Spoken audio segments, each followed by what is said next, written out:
Halo Sobat Universe, kembali lagi bersama aku Rafael Jess Purba di channelku Rafael Jess Purba. Nah, kali ini aku mau ngebahas tentang di ITB itu belajar apa aja sih? Nah, kira-kira kayak gitu. Tapi sebelum sampai ke topik ini, silahkan kalian subscribe channel ini untuk perkembangannya ke depannya sehingga lebih memberikan manfaat ke orang lain dan juga informasi-informasi yang mungkin bisa membantu tentunya. Dan silahkan komen dan kritik jika ada sesuatu yang bisa dikembangkan atau diperbaiki ke depannya. Langsung aja ke topiknya. Kita di ITB itu belajar apa ya? Nah, cara jawabnya di awal-awal kayak gini ya. Oke, langsung aja. Kalau dibilang di ITB itu belajar apa, aku bisa bilang banyak hal yang kita pelajari di sana. Tapi kalau misalnya secara umum ya tentu saja kita belajar tentang materi-materi keteknikan sesuai dengan jurusan kita masing-masing. Karena di ITB itu ada banyak banget jurusan. Dan tentu saja sebelum masuk ke jurusan masing-masing itu kita harus melalui dulu yang disebut dengan tahap TPB di fakultas masing-masing.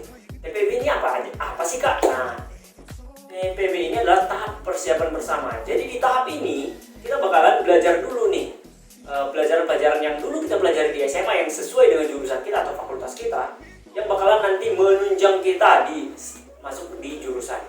Nah, di TPB ini kita disamakan atau diselaraskan antara satu mahasiswa dengan mahasiswa yang lain. Tentu saja kita sama-sama tahu kan kalau misalkan mahasiswa itu berasal dari banyak daerah di seluruh penjuru Indonesia, dan tentu saja mungkin aja sih ada dari luar negeri juga. Nah, jadi berasal dari banyak daerah, tentu saja berasal dari banyak SMA juga, dan SMA yang berbeda-beda. Bisa aja memang kurikulumnya sama, tapi mungkin culture-nya berbeda, penyampaiannya berbeda, materinya juga masing-masing itu daya tangkapnya berbeda-beda, daya penyampaian juga berbeda-beda. Jadi di tahap ini semua mahasiswa disamakan dulu perspektifnya, disamakan dulu dasarnya gitu. Tapi nggak semua mata pelajaran yang kita pelajari di SMA bakalan dibahas lagi di sini. Enggak, hanya mata pelajaran tertentu yang memang sangat mendukung di masing-masing jurusannya, di masing-masing fakultasnya gitu. Jadi misalkan nih fakultas yang menjelaskan tentang sesuatu yang biologi, misalnya kayak hayati dan juga jurusan-jurusan yang mencakup ke situ ya belajar tentang biologi gitu misalnya. Tapi kalau di kayak keteknikan kayak di FTM, FTMD nggak mempelajari tentang biologi sama sekali di TPB-nya gitu. Jadi ya kayak misalnya keteknikan itu ya yang jelas pasti dipelajari adalah matematika, fisika. Yaitu matematika fisika ini dasarnya ini harus kuat dulu gitu. Dan di jurusan yang lain di fakultas yang lain maksud saya ada belajar tentang biologi, sumber daya alam yang berhubungan dengan mikroorganisme dan juga dan lain sebagainya. Jadi ada khusus dulu, dan itu semua disamaratakan dulu di tahap persiapan bersama gitu. Nah, setelah udah nanti sembari dipelajari di tahap persiapan bersama, sembari juga dipersiapkan ke sub jurusan masing-masing gitu, ke jurusan-jurusan yang mungkin bakalan kita terjunkan. Kita terjun langsung ke jurusan-jurusan itu. Contoh nih di FTM, karena kebetulan aku dari FTM ya. Jadi di FTM itu kita belajar tentang kita tahu dulu nih di FTM itu tentang tambang dan minyak. Oke, tentang tambang dan minyak apa aja sih? Misalkan gimana mekanisme eksplorasi, gimana mekanisme eksploitasi sumber daya alam, kayak misalnya pertambangan dan perminyakan.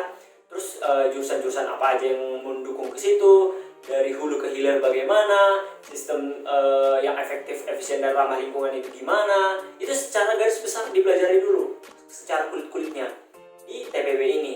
Misalkan teknik pertambangan belajar apa, gimana prosesnya dari A sampai Z. Kemudian perminyakan apa aja jurusannya, entah itu drilling, reservoir, entah itu production, banyak hal. Panas bumi itu gimana, energi terbarukan itu gimana.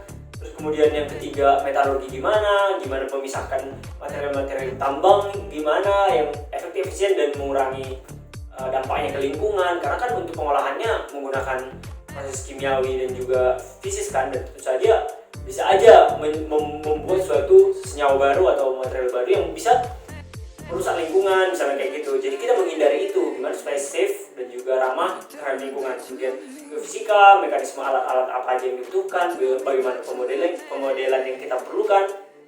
bagaimana tingkat kepercayaan dari suatu pengukuran gitu-gitu, kayak gimana menggunakan alat ini, pembacaannya, hasil yang didapat, hasil analisisnya, banyak hal bakalan dipelajari. Dan di jurusan yang lain juga seperti di sipil, di mesin, di banyak lah, banyak hal yang bakalan dijuruskan ke masing-masing jurusan-jurusan yang akan diambil oleh si mahasiswa. Jadi si mahasiswa ini bakalan selain mempersiapkan nilainya secara akademis, dia juga mempersiapkan mentalnya juga. Oh, aku cocoknya kemana ya gitu. Jadi bakalan diurutkan. Nah, hasil untuk gimana kita masuk atau enggak itu bakalan diurutkan berdasarkan minat dan juga nilai kayak ya tentu saja IP gitu. Berdasarkan minat dan juga nilai gitulah, seperti aku bilang tadi. Nah, setelah itu bakalan masuk deh kita ke masing-masing jurusan setelah pengumuman di semester kedua ya. Setelah pengumuman nilai-nilai kita di semester kedua keluar, kita bisa bakalan lihat hasil pengumumannya. Oh, saya masuk ke jurusan ini. Makanya ada pilihan pertama, kedua, dan ketiga. Berdasarkan itu bakalan kita memilih ke jurusan mana kita masuk. Pilihan pertama apa, kedua, ketiga, keempat ya, ada 4. Mungkin tempat yang lain juga lebih dari 4 ya. Tapi kebetulan di STTM mana ada 4 pilihan. Tapi zamanku ada juga sih dulu yang langsung ya, maksudnya nggak berdasarkan minat juga dan IP tapi dia langsung dari TPB udah tahu kita bakalan masuk jurusan mana gitu. Ada juga yang kayak gitu, program apa itu dulu ya. Nah itulah, pernah dengar juga ada teman yang bisa langsung masuk ke jurusan perminyakan atau bisa masuk ke jurusan pertambangan, mungkin karena di daerahnya ada daerah tambang gitu, atau mungkin daerahnya ada daerah minyak gitu lah. Jadi banyak pertimbangannya. Dan it's okay, mungkin dari awal udah dikasih tahu juga sistem dan programnya gimana gitu. Tapi secara overall pelajaran yang kita pelajari di masa TPB, di TB itu ya tentang pelajaran-pelajaran yang kita pelajari di SMA, yaitu kayak bahasa juga kita pelajari, matematik, kimia, kemudian fisika, kemudian yang ketiga ini sih yang paling utama, matematik, kimia, fisika yang paling dipelajari karena memang udah secara namanya juga institut teknologi kan, jadi belajar tentang ke arah situ. Jadi kita belajar tentang, ada juga yang belajar tentang biologi juga, tapi kita di STTM khususnya nggak ada belajar tentang biologi sih di TPB gitu. Jadi kalian yang nggak suka biologi, hore ya sini datang join bergabung ke teknologi itu. Nah jadi itu yang dipelajari. Namun setelah udah di jurusan kita beda lagi. Jurusan itu lebih spesifik lagi ke jurusan-jurusan kita masing-masing. Misalkan di teknik perminyakan lebih belajar tentang 4 hal, yaitu tentang modeling di reservoir, yaitu menghitung cadangan, berapa jumlah cadangan di bawah, berapa yang bisa kita produksikan, berapa yang bakalan tinggal, efisiensinya bagaimana, efisiensi maksudnya recovery factor, berapa yang bisa kita ambil ke atas. Kemudian di teknik perminyakan juga kita belajar tentang ilmu pemboran, gimana cara kita membuat sumur sampai ke bawah, gimana caranya supaya sumur ini sampai ke target sehingga nggak dry hole gitu. Kemudian gimana kita mengambil data-data dari sumur supaya bisa diolah dan kita bisa tahu karakter dari si batuan, si fluida, dan banyak hal, skin dan lain-lain. Kemudian ada juga yang pelajari tentang teknik produksi, gimana caranya kita memproduksi secara efektif dan efisien, membangun struktur-struktur di permukaan, memisah-misahkan si produk-produk yang kita ambil dari bawah, dan kemudian nanti kita bisa menghindari pencemaran lingkungan dan menginjeksikan kembali air yang kita peroleh dari dasar bumi, kira-kira kayak gitu. Kemudian ada juga panas bumi, kita belajar juga tentang bagaimana mengelola sumber daya terbarukan yang kita tentu tahu di Indonesia itu adalah ring of fire, di mana banyak aktivitas vulkanik dan tektonik, dan kita bisa memanfaatkan ini karena hasilnya adalah Indonesia itu kayak banyak daerah-daerah yang cukup oke dan cukup bagus untuk energi panas bumi. Jadi dari energi panas bumi kita bisa menghasilkan listrik, energi dan lain sebagainya. Kita bisa simpan, kita bisa alirkan, kira-kira kayak gitu. Jadi banyak hal yang dipelajari. Mungkin di teknik mesin dirgantara juga belajar tentang penerbangan, teknik mesin, teknik produksi. Ada juga kayak gitu. Jadi bakalan dipecah juga sesuai dengan minat dan juga prestasi atau nilai. So banyak hal yang bakalan dipelajari. Tapi sesuai dengan keilmuannya, ilmu teknik ya tentu saja yang paling dominan adalah hitung-hitungan. Jadi kalau kalian misalkan nggak begitu suka tentang hitung-hitungan, mungkin aku nggak bilang langsung lupakan sih. Coba dulu lagi, maksudnya apakah nggak suka karena gurunya dulu nggak suka atau gimana, atau memang nggak bisa atau gimana.